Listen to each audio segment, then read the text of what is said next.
Non, aujourd'hui je me suis pris pour Madame la Duchesse, que les pères, voyons. Pas des vrais, mais bon, on s'en fiche.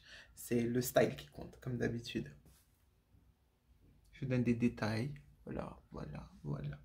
Là.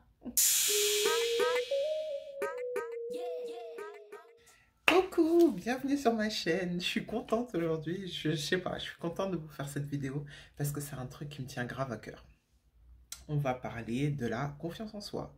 Donc moi, je vais vous parler de mon vécu, de mon expérience, comment j'ai fait pour avoir confiance en moi. Souvent, on me dit, ah, mais Yo, tu te la racontes et tout. Non, je me la raconte pas. J'ai juste confiance en moi. Et j'ai mis beaucoup, beaucoup de temps pour justement arriver à ce stade. Donc là, maintenant, personne ne va me dire, je me la raconte ou essayer de me faire douter ou quoi que ce soit. Hey, period, ok? Pour faire simple, avant, je pensais que j'étais moche. C'est pas que je me trouvais moche, mais en fait, je savais pas ce que c'était la beauté autre que la beauté du standard européen. Donc, en gros, une meuf blonde ou brune avec les yeux clairs, machin, etc. Ben voilà, je savais qu'elle était considérée comme une femme jolie. Bon, bref, avec plus d'attributs que ça, mais on se comprend. Moi, perso, j'ai grandi en Allemagne. Je suis d'origine togolaise et allemande, pour ceux qui, les nouveaux followers et tout ça, j'espère qu'il y en a plein d'ailleurs. Moi, j'ai grandi en Allemagne en tant que petite fille métisse. Donc déjà, c'est pour vous dire que je me sentais tellement pas à ma place. Et j'ai vécu ça pendant des années en fait. Donc j'ai été élevée par un père célibataire. Ça, c'est une longue histoire. Peut-être qu'un jour, je raconterai le pourquoi du comment, pourquoi ma mère elle est partie et tout ça. Mais on verra, hein. Doucement, on va doser. J'avais pas de mère à qui je ressemblais ou à qui je pouvais m'identifier en me disant, ou une mère qui a cette tendresse qui dit, oh t'es belle ma fille et tout ça, etc. J'avais pas ça. Et quand je marchais dans la rue, quand j'allais partout, soit on se moquait, soit on me regardait comme si j'étais une bête de foire, soit ouais, en fait, c'était ça, hein. C'était rarement positif. Ou alors on me regardait, oh, genre elle est mignonne, mais avec tellement d'insistance que je me disais, ok, j'ai déjà compris que je suis différente et tout, mais il doit y avoir un truc avec moi qui va pas, en fait. En quelque sorte, c'était toujours ce truc-là. Et du coup, j'ai eu ce truc que j'avais envie de me cacher. Je me suis faite discrète. J'ai un frère qui, lui, est plus jeune que moi et qui avait une personnalité beaucoup plus avenante et tout. Et moi, du coup, vu que lui, il prenait beaucoup de comment dire, pas d'espace, mais d'espace mentalement, et en termes de quand on était là tous les deux, moi j'étais la timide, et lui c'était le gars qui enjaillait tout le monde. Donc en fait, pour moi, c'était devenu normal d'être un peu en arrière, et donc bah, la confiance en soi, j'ai pas eu vraiment l'occasion de l'acquérir, on va dire. Du coup, voilà, j'ai grandi comme ça jusqu'à l'âge de 15 ans. Et après, à 15 ans, par rapport aux histoires qu'il y avait avec ma mère et tout ça, je voulais quitter l'Allemagne. Et par rapport à tout, en fait, rien que pour me sentir normal, je voulais quitter l'Allemagne. Et mon père a dit, ok, vous pouvez partir en internat en France, à Strasbourg.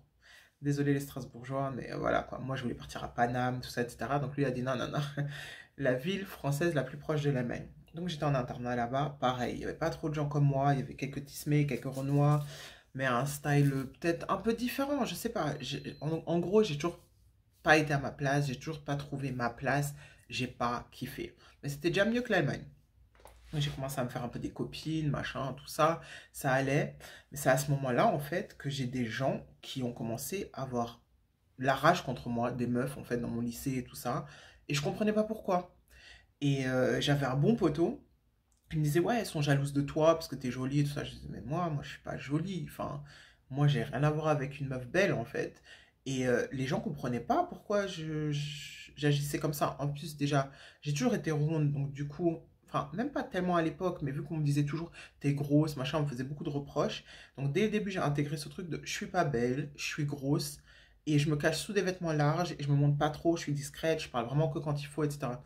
Ouais, rien à voir avec la meuf d'aujourd'hui, donc pour vous dire le chemin en fait que j'ai fait. Et du coup, jusqu'au jour où il y a des meufs qui disaient, ah, elle se la raconte, machin, alors que je parlais pas, je faisais rien. Donc je me disais, c'est bizarre, elle vient d'où cette jalousie et tout ça. Pas à dire que le physique c'est la seule chose qui compte pour que les gens soient jaloux ou quoi, c'est pas ça. Mais je comprenais pas parce que je me disais, en fait, j'ai rien, qu'est-ce qu'elle m'envie en fait? Voilà. Donc déjà là, je voyais que, ok, je suscitais l'intérêt de certains garçons, de gens en général et tout ça. Mais je comprenais pas trop. Et j'étais grave timide, j'étais dans ma vibe en fait. Fallait pas trop me solliciter en fait, en quelque sorte. Ça, c'est un truc qui a pas trop changé d'ailleurs. Et voilà, donc le temps du lycée passe, etc. Et je commence à m'affirmer un peu plus parce que je vais souvent à Paris, chez mon oncle, les week-ends. Donc je sors en soirée, je vais à Châtelet, machin, tout ça. Et vous savez comment c'est, Châtelet, les gens ils vous abordent, machin. Parfois il y a des meufs qui me disaient, ah, t'es jolie et tout. Je me disais, oh là là et tout. Et du coup, je commençais à avoir un peu une autre approche des gens. Mais moi-même, intérieurement, j'étais toujours dans le doute en fait. Je me regardais. En fait, je savais pas où me situer. C'est pas que je me disais, oh, je suis pas belle ou quoi que ce soit. Je me disais juste, j'ai pas ma place. En fait, je sais pas ce que je suis. Bah, déjà, depuis petite, ce qu'il faut savoir, c'est que moi, je m'intéresse vraiment à tout ce qui est carry, la musique, le rap, à l'époque, même tous les trucs de soul que mon père me montrait et tout. Et en Allemagne, déjà, jeune, on avait Yo MTV Raps, on avait les clips, les trucs, avant que ça arrive en France.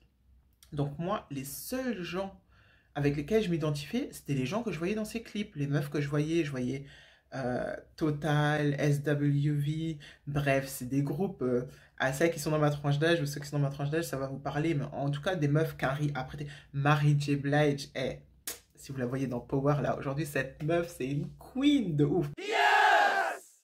Bref, je m'évade, parce que Power, c'est trop la base. Bref, Mary J. Blige, elle, c'était une meuf. Je me disais, ok, si ces meufs-là, elles sont dans la tendance, elles sont, enfin, je n'avais pas les mots à l'époque, mais genre, elles sont considérées comme belles, elles sont considérées comme normales, c'est qu'en fait, il y a des gens à qui je ressemble quelque part. Il faut juste que je trouve mon endroit, en fait, mon havre de paix, en quelque sorte. Donc, j'étais constamment à la recherche d'un endroit où j'allais avoir ma place, où on n'allait pas m'analyser, m'observer, me trouver bizarre. Donc, bref, quand je suis arrivée sur Paris pour les week-ends, tout ça, etc., déjà, c'était pas mal, mais c'était toujours pas ça. Et un jour, je me souviens, je crois que c'était, ouais, quand j'ai 18 ans, mon père, il m'a glissé une enveloppe et tout. Il m'a dit, parce qu'en fait, il savait que je voulais partir aux States. Et il m'a dit, voilà, là, tu as 18 ans, tu prends ton billet d'avion et tu pars. Toute seule. Donc déjà, vous voyez l'état d'esprit de mon père qui était en mode, voilà, ma fille, il faut que tu sois débrouillarde, il faut que tu sois, etc. Et j'étais là, je fais, ok, allez. J'ai booké mon billet pour New York. Je suis arrivée là-bas. D'ailleurs, les gens là commencent pas à dire, ouais, mais aux States, pas tout est rose. C'est pas ça la question. Là, je vous parle vraiment de mon vécu. Je suis arrivée là-bas, je suis descendue de l'avion, je suis arrivée au comptoir de l'aéroport où je sais même plus comment. Oui, d'abord, voilà, pour passer avec le passeport et tout ça, etc. Et j'étais là, je regardais autour de moi et j'ai eu, pour la première fois de ma vie, ce sentiment de, ah, tu vois, tu peux te relâcher. C'est, en fait, t'es un peu chez toi ici. Comme ça, c'est comme un coup de foudre, mais pour un endroit, en fait, pas pour une personne. Donc c'est ça que j'ai vécu. Et j'étais là, j'ai fait, ok, ça c'est l'endroit pour moi. Pourtant, j'étais arrivé qu'à l'aéroport. Je sors de l'aéroport. Dites-vous qu'à l'époque, hein, j'avais même pas pu booker un hôtel sur Internet ou quoi que ce soit, hein. Non, non, je suis arrivé, j'avais juste pris mon billet. J'avais de la thune pour l'hôtel et tout ça. Et après, quand tu sortais de l'aéroport, il y avait des espèces de trucs d'information. Et c'est là que j'ai booké un hôtel. Je connaissais pas New York, rien du tout. J'avais 18 piges. Donc le gars du truc, il m'a aidé et tout ça. Et j'ai booké un hôtel qui était à Manhattan, mais genre la base de Harlem, en fait, juste au bout de Central Park, pour ceux qui connaissent un peu New York et tout. Et en fait, je suis resté à New York pendant 5 6 jours et j'ai exploré la ville. Et à l'époque, c'était quand même, je sais plus si c'était en 98, 2000, un truc comme ça, à peu près dans ces eaux-là. Donc c'était vraiment l'ère de la mode new-yorkaise, les clips, les trucs. Moi, je me suis dit, ah, vas-y, ça se trouve, je vais voir Method Man, je vais voir quelqu'un et tout ça. De connu, j'étais à fond. Moi, je me baladais dans Harlem, genre je faisais la 125e rue, aller, retour, façon et tout. Je me prenais trop pour une meuf de clip.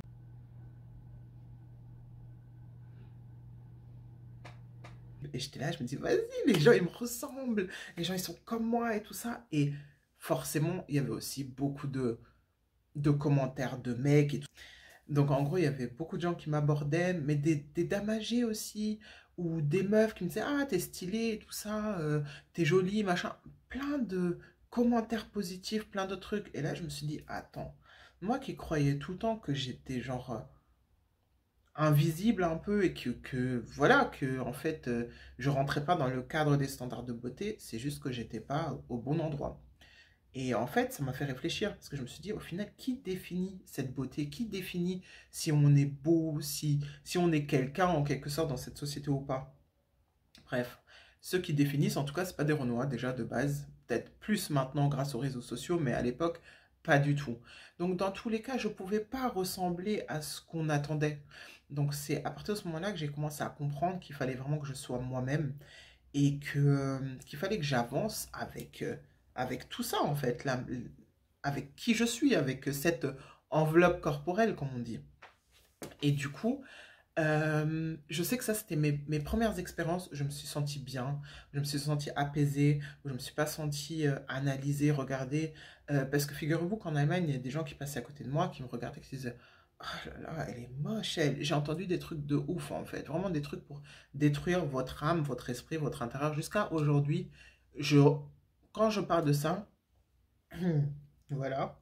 Je ressens encore la douleur en fait de ce que ça m'a donné et le fait aussi de ne pas avoir été aussi femme que maintenant et aussi sûre de moi que maintenant pour avoir pu répondre. Mais il y a des gens qui aujourd'hui m'arrivent même pas à ma semelle, même pas à la raclure de ma semelle, qui m'ont sorti des dingueries. Bref, même à l'école, etc. Il y a une autre meuf, une Tismé d'ailleurs, mais qui elle avait des traits plus européens, donc les gens la trouvaient très belle, qui m'a dit ah, franchement, déjà, t'es pas très jolie, mais quand t'as tes tresses, en plus, t'as une odeur bizarre, ça sent le brûlé. Vous savez, à l'époque, on brûlait les bouts de nos tresses, là, pour faire les carrés et tout ça, machin et tout.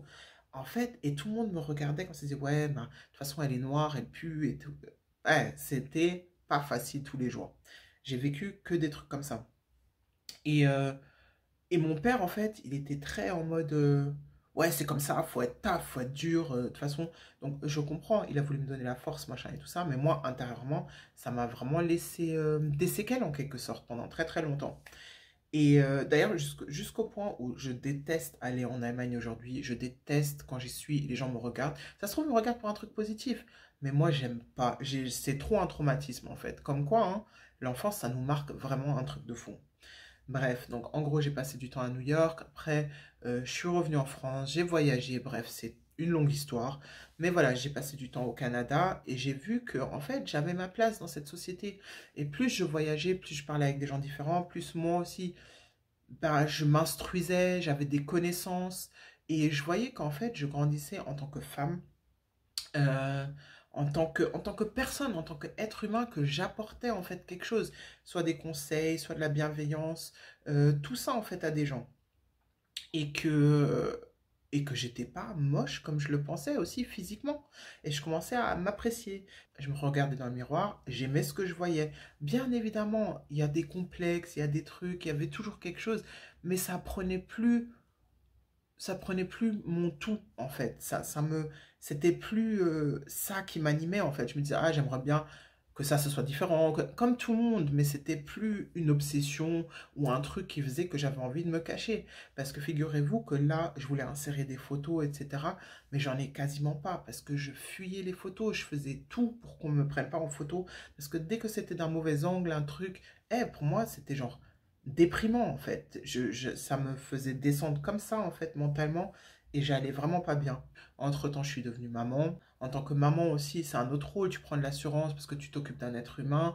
Tu vois que tu le fais bien. Tu vois que tu as de la responsabilité. Du coup, tu peux plus être sur tes peurs, tes trucs, tes machins qui te retiennent parce que, en tout cas, moi, comment je l'ai vu que j'ai pas eu de mère et vu que j'ai pas été élevée par une mère, je me suis dit, je vais être la meilleure mère que je peux être. Donc, ma fille, elle va avoir toute l'assurance du monde, mon gars, même si c'est là, et les gens vont lui dire c'est trop, ce qui arrive parfois aujourd'hui, moi je suis contente que j'ai réussi à transmettre ça. J'ai su lui transmettre quelque chose que moi j'avais pas pour qu'elle puisse avancer dans la vie sans avoir ce genre de problème que moi j'ai pu vivre. Et du coup, voilà, je suis devenue maman et j'étais dans une relation qui était pas bonne pour moi, on va dire ça comme ça. J'étais avec une personne très narcissique, très mauvaise en fait, qui me disait toujours que ce que je faisais c'était pas assez bien, que ce que j'entreprenais, ben, ça ramenait pas beaucoup d'argent, bref, toujours des trucs en fait pour diminuer mes accomplissements, mes trucs. Et c'est là en fait que j'ai réalisé qu'il fallait que je me batte, même contre certaines personnes proches, qui étaient proches, qui ne le sont plus heureusement, mais qu'il fallait vraiment que je me batte parce que j'avais de la valeur. Et en réalité, je commençais à voir aussi que beaucoup de gens venaient à moi pour me demander conseil, même s'ils n'assumaient pas forcément. Après, ils étaient en mode non, non, j'ai su par moi-même, etc. Alors que non, en fait, je commençais à voir de plus en plus la valeur que j'avais et ce que j'apportais aux gens. Et du coup, forcément, une fois de plus, je prenais de l'assurance.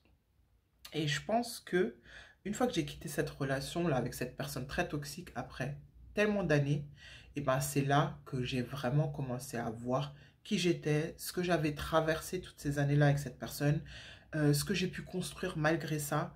Et, euh, et aussi physiquement, en fait, que j'évoluais à chaque fois, etc. Que je prenais soin de moi, que c'était important justement pour être dans les milieux dans lesquels je voulais être, pour être la personne que je voulais être. Et je m'intéressais aussi de plus en plus à la mode, vu que je créais des bijoux, etc.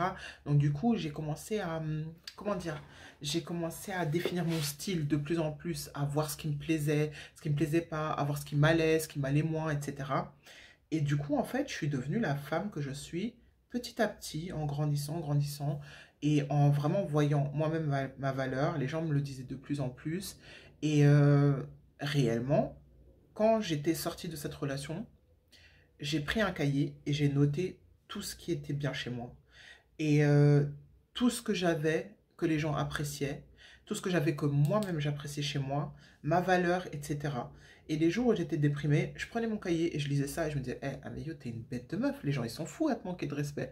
C'est un peu exagéré peut-être pour certains, mais ça aide. Il faut toujours vous parler en bien. Il faut toujours il faut pas de, en anglais on dit negative self-talk, je sais pas comment on dit, c'est en fait il faut pas vous dire ah je suis nulle, ah je suis moche, ah je trouve que je suis pas bien.